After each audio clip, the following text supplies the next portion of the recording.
So Kimi K3 can design absolutely gorgeous, beautiful websites just like these for literally just $1 or $2.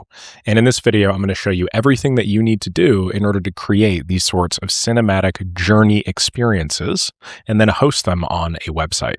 In addition to showing you guys what to do, I'm also going to give you all of the prompts therein so that you guys have everything that you need to do to just copy and paste this, whether it is to Kimi K3, ChatGPT, Claude, or another frontier model. Let's get into it. So logically, what exactly is going on in websites like this? Well, one thing that you can't really tell is right now I'm scrolling up and down. And so essentially there is some form of progress or forward motion through a video.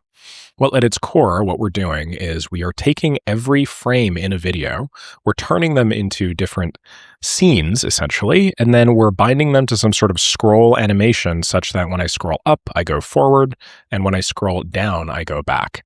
We're also providing down here a sort of tour-based experience so that people can also progress through the website and